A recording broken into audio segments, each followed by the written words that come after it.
Pauline de Malherbe. 6h42 sur RMC et RMC Découverte. Bonjour Bruno Bartocchetti, merci de répondre à mes questions ce matin. Vous êtes le responsable du syndicat Unité Police SGPFO pour la région Provence-Alpes-Côte d'Azur. Parce que c'est là qu'a eu lieu ce week-end ce qui est considéré à ce jour comme la plus importante soirée illégale, clandestine depuis le début de la crise du coronavirus. 500 personnes dans une fête illégale. Comment on fait quand on est policier pour contrôler et pour évacuer une fête de 500 personnes ? Bonjour et merci de m'avoir invité. Alors lorsqu'on est policier, pour pouvoir interpeller, on va dire, toutes les personnes qui se retrouvent en infraction, il faudrait 500 policiers pour contrôler 500 personnes, ce qui est, vous l'avez bien compris, infaisable. Donc la première chose à faire, c'est dans le calme, avec beaucoup de sang-froid, beaucoup de concentration. La première chose à faire, c'est de faire cesser l'infraction. C'est ce qui a été fait. Des contraventions ont été relevées, on peut estimer qu'elles sont insuffisantes, mais vous imaginez bien qu'en face de nous, nous avons 500 personnes alcoolisées, un phénomène de foule peut se prendre sa place et le collectif peut devenir violent. Donc la première des situations, c'est de faire arrêter cette infraction. Bien sûr, ce qui est très important, c'est au-delà de ces personnes qui sont en infraction, c'est de maintenant retrouver les organisateurs ou les organisateurs de cette fête, car là, il y va de son irresponsabilité, puis il y a la mise en danger d'autrui, donc il y a beaucoup de suivi judiciaire maintenant qui vont rentrer en ligne de compte. Oui, vous le disiez, alors on comprend bien techniquement, mais c'est vrai que vous imaginez que pour ceux qui se donnent du mal pour remplir leur attestation et qui se prennent une amende parce qu'ils n'ont pas le masque ou parce qu'ils sont sortis sans attestation, de réaliser que sur les 500 personnes, il y en a au moins une bonne moitié qui est repartie sans encombre, sans amende, sans relevé d'identité, c'est assez peu acceptable, c'est assez peu audible, vous le comprenez ? Alors, et bien évidemment, on le comprend très très bien. Maintenant, je pense. Enfin, c'est pas vous précisément qui êtes en cause, mais enfin, c'est quand même une situation ubuesque, quoi, ubuesque, parce que là, on est là à se donner du mal, chacun pour remplir son attestation, pour faire gaffe à être de retour. Là, bientôt, il va falloir être de retour à 20h pile chez soi, avoir calculé le temps de trajet, etc. Et puis on se rend compte qu'en fait, on peut aller faire la fête et puis repartir comme on est venu. Alors, je ne pense pas que ce soit aussi simple. Effectivement, on peut faire la fête et repartir comme on est venu. Vous savez, en matière de contravention, en matière d'infraction, vous en avez beaucoup qui passent à travers les mailles du filet, au-delà des contrôles sur la Covid. Oui. Des contrôles routiers peuvent aussi passer à l'as pour certains contrevenants. Non. Ce qui est important aujourd'hui, sachez que nous sommes d'abord déterminés et fermes. J'anticipe peut-être votre prochaine question. C'est dans les semaines à venir, notamment à l'approche du jour de l'an. On pense bien sûr au réveillon.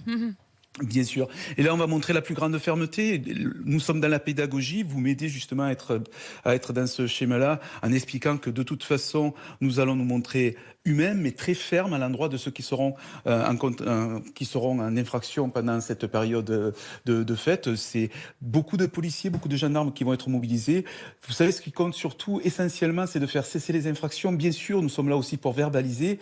Nous devons le faire dans le calme. Nous devons aussi... Oui. Techniquement, Bruno Bartocchetti, certes, là, c'est illégal de faire la fête, mais ensuite, à partir des fêtes, est-ce qu'il y aura la logique à partir de mardi où il y a le couvre-feu, par exemple ? Est-ce que si vous êtes chez quelqu'un et que vous faites la fête, même si vous êtes 15, 20, 50, mais que vous ne sortez pas de son habitation jusqu'à 6h du matin, est-ce que véritablement vous êtes considéré comme en infraction ? Est-ce que c'est interdit ? Alors... C'est bien sûr la difficulté d'intervenir lorsqu'on est appelé sur un regroupement dans un endroit privé. Et c'est là où on peut rencontrer certaines difficultés, bien évidemment. On peut relever des contraventions du type tapage, diurne comme nocturne. Bien évidemment, si on nous interdit de rentrer dans un lieu privé, les constatations se feront de l'extérieur, ce sera beaucoup plus difficile. On pourra aussi se placer à l'extérieur d'un établissement privé pour contrôler les sorties des Mais s'ils ne personnes sortent qu'à 6h du matin, c'est-à-dire au moment de la levée du couvre-feu, est-ce qu'ils sont en tort ? Vous savez, il y a un vrai flou, quoi. donc voilà, vous savez, tout va très très vite aujourd'hui avec cette situation. Nous, ce qui sera important, c'est de relever, de constater, à travers des procès-verbaux qui seront établis, nous rendrons compte à la justice, et c'est dans les mains de la justice que tout se déroulera. Ce sera à l'appréciation des juges.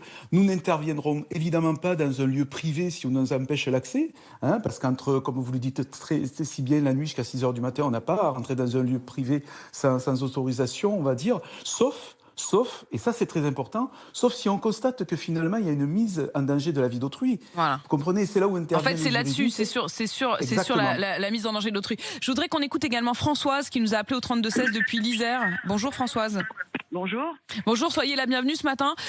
Vous vouliez parler de ces fêtes clandestines parce qu'en fait, vous dites c'est une manière aussi de pallier aux fermetures de bars, de discothèques. Alors, je dis pas que c'est bien en soi, effectivement, mais je me dis que c'est la conséquence logique du fait qu'on ne puisse pas réouvrir certains lieux de lien social. Je pense aussi que ces gens qui font ces fêtes, c'est quand même des jeunes, et que je pense qu'ils sont les premiers pénalisés. C'est quand même la génération sacrifiée pour moi, parce que c'est quand même eux qui sont le moins en danger. Bien sûr, il faut penser aux anciens, mais pour le coup, quand je vois ce que les restaurants, discothèques, bars ont investi par rapport aux mesures sanitaires, et qu'aujourd'hui on ne peut même pas les faire réouvrir alors qu'ils pourraient gérer peut-être des entrées, des sorties, etc. Au moins ils géreraient peut-être un petit peu mieux que des fêtes qui sont carrément 100% clandestines et qui passent complètement sous les écrans radars. C'est mon avis maintenant, et je pense que ça va perdurer, forcément. On ne peut pas penser que les jeunes, en plus certains sont étudiants, ne sont pas dans leur ville de naissance, ne peuvent pas voir leur famille. Les salles de sport, on ne peut pas y aller non plus. Qu'est-ce qu'il leur reste? Il leur reste en effet pas grand-chose, ça c'est clair Françoise, mais après la question c'est si on interdit, on interdit. On peut pas toujours...